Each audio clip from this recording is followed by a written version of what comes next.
Diyan! Nawala yung baso. Okay? Oo. Mas,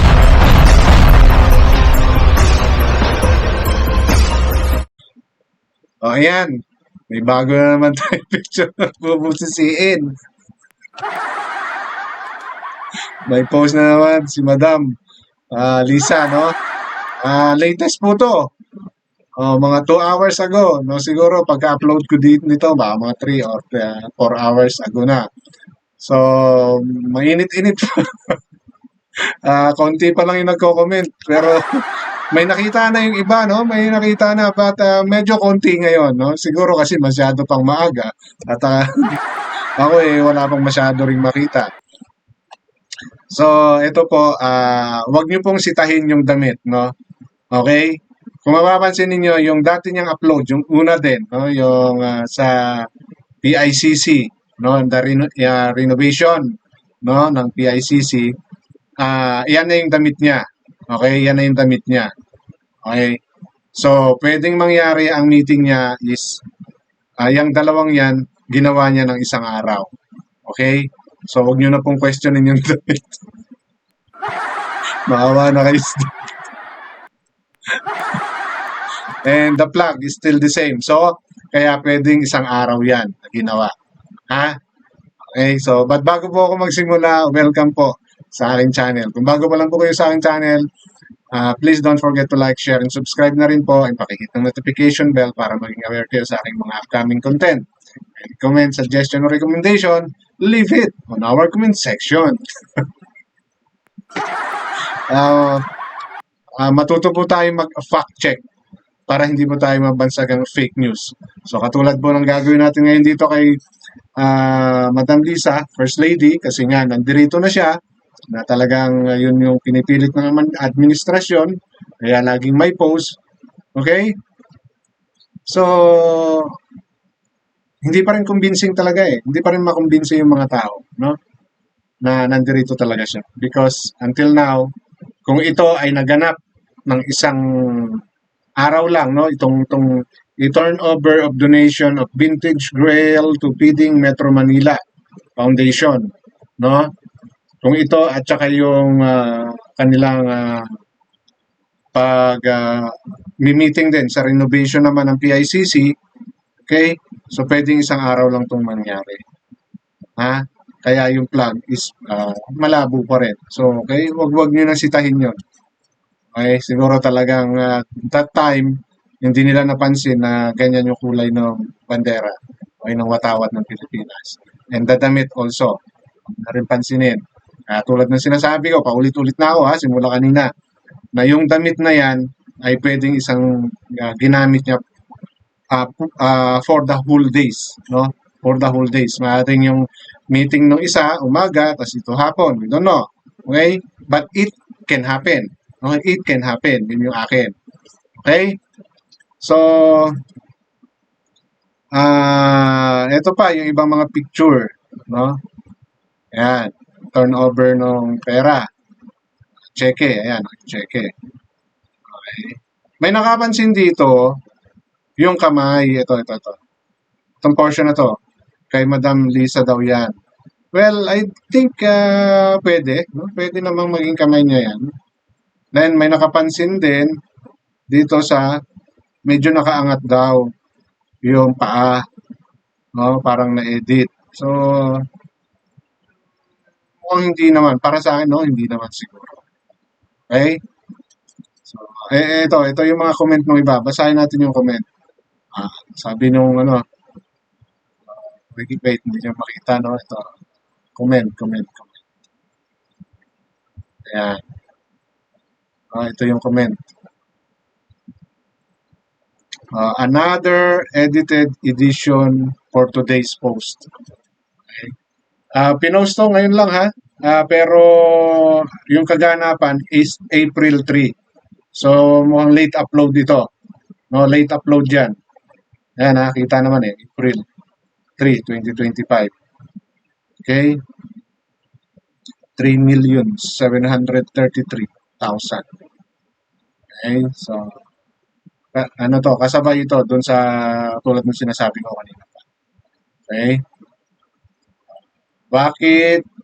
Ito yung comment ng isa. Bakit sobrang haba ng arms ni Lisa? Ayan sa baba. Okay. Yung pinakita ko sa inyo yung daliri, no? Well, pwede naman yan. Pwede naman yan eh. Kasi hindi naman ganun kalakihan. Kasi yung babae din eh. Kasing height lang sila.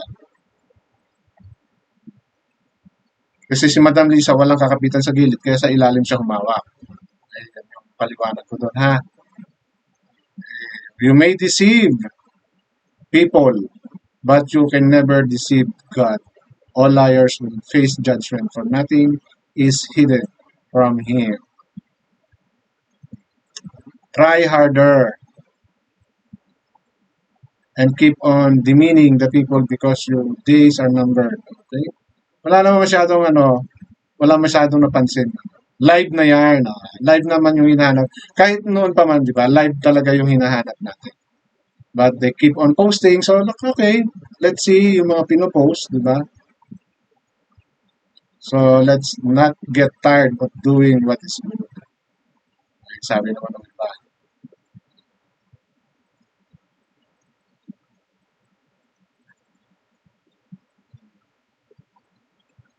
Akala nakakulong si FL, sabi ng mga DDS. Eh, maybe yung iba nagsasabi ba't ako po, no? Hindi ko naman sinasabi na nakakulong siya, bakit, kaya lang, bakit hanggang ngayon wala siya? Di ba? Kung March 10 pa siya wala, uy, April na, oh, mag-iisang buwan na. Bakit wala pa rin video? Bakit wala pa rin? Na napakasimpleng kahilingan lang yon. So, the doubt is still there kahit na may mga ganito. Ngayon, bakit natin sinusuri ito? Kasi ito yung pinapakita ninyong ebidensya na some might think na nami-mislead yung mga tao. Di ba? Nami-mislead. Ako, I cannot say also na nandirito na siya. But the alam niyo yon, yung hindi rin pagsang-ayon na nandirito siya is nanduroon pa rin. Because of the evidences and the logical reasoning na meron tayo, di ba? As simple as why there are no mainstream media na nagko-cover nito mga event na. Diba? Sa question yun eh. Diba? Ito, dalawang event or dalawang meeting na wala man lang involvement ang social ang mainstream media or the media of the Malacanang. Di ba? Okay, punta tayo sa next picture. So, ito yung next picture. Ayan. Ito, pansinin ninyo ngayon, ha? Mga viewers, pansinin ninyo. Ay, taga, alisin ko yung aking mukha para makita ninyo. Ayan. Kita nyo ng buong buo, ha? So, sabi nung nag-comment, uy, may ingat na. May paanas.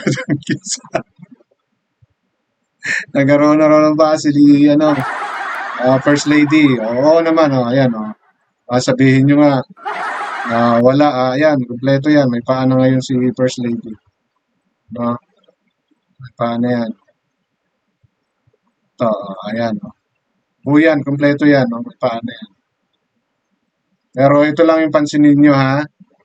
Pansinin ninyo. Next slide. Pansinin ninyo, ha? Yung mga baso. Ha? Dito, ang First Lady, may baso na. At tandaan ninyo kung saan nakapwesto yung baso, ha? Sa next slide, Diyan! Nawala yung baso. Okay? Oh. Nasaan na yung baso? Missing baso na siya. Ha? Ah.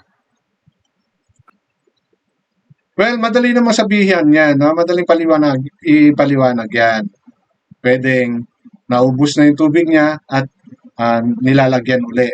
No? Kinuha yung baso para lagyan ng tubig. Okay? Ayan, wala naman tubig si Madam. Sagot dito. Inubos na raw niya kasama yun. Ang gago 'to mga 'to. May mga nag-comment pang iba, eh. Sorry, nalimutan i-edit. Walang hiya kayo. Ah, may nakapansin, nawala yung baso. Mahirap i-edit ata 'pag tubig. Ano yung mga comment, ha? Nabasa ko lang. Naku, mga didilis. Talaga kaliit-liit ang bagay 'no. Ayun, oo. Siyempre kasi po, kung hindi yan authentic, marami ka talagang makikita. 'Di po ba? Oh. Ay, eto nga, sinasabi ko nga, baka, ano eh, baka lang, no? Baka naubos na ni madam yung tubig niya, kinuha nung nagse-serve, tapos nilagyan. Oh, tapos saka nakuna ng picture. Ganun, ganun po yun, no? So, kita nyo ha, dito, dito sa portion na to, nandyan yung baso. Di ba? So, ito yon, no? Oh, ito yung baso. Pero nung sumunod, nawala yung baso. So, tingnan, ay, malay nyo. Alam nyo sa ganito, no? Sa kakasita natin sa mga picture, eh kasi nga ayaw nyo maglabas ng video eh. Di ba? Nagpipicture kayo, wala kayong video. Parang kalokohan, di ba? Parang imposible yun. May picture kayo, tapos wala kayong video. Oh.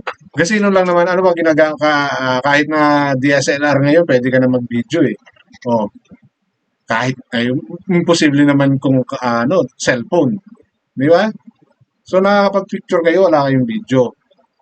Kaya ngayon, yung doubt ng tao is nanduroon because of this mga inaccuracy na nakikita. Di ba ba? So, sumunod. Ayan na, okay na. Ito lang pala yung mga picture. Ayun, nakaupo. Hindi pa natin ano yun. Mahilig talaga yung first lady ng no, nakatagilid. It's either sa kanan or sa kaliwa. No, pansinin nyo lang, no? Yung nakaraan, yung doon sa PICC, ang hilig niya towards ano niya, right side. Ngayon naman, nasa left side. Sa left side naman siya nakahilig. So mukhang ganun talaga yung mga style ng upuan ng first lady. O, pagkakaedit. Mga pagkakaedit. Okay? So, yan ha. Nakikita nyo naman. So, yan. So, kayo po ba may napansin? No? Ako, hanggang ngayon, ang pinapansin ko pa rin is yung video. Please show us video para matigil na. No, yung mga haka-haka, may mga nagsasabi na nandirito nga daw, bakit wala kayong maipakitang video? No? Bakit wala kayong, marami nagsasabi na nandirito eh. No? Bakit wala kayong mapakitang video? Diba? Kasi hindi na ito simpleng non-issue. Diba? Hindi na ito simpleng non-issue. Dahil nagiging maingay na, daming nakikita sa problema sa picture, di ba? So, a simple 1-minute video proving that she is in the Philippines, mawawala na yung mga pagsisita sa mga picture na to. So, ngayon nakikita sa picture, ang dami pa rin nakikita. Yung mga inconsistency kasi, yun yung nagbibigay ng idea sa mga naghahanap sa kanya na wala pa talaga siya dito sa Pilipinas. Ayun po yung punto rito. Okay? So issue lang po tayo, walang personalan. Hanggang dito na lamang. Maraming salamat.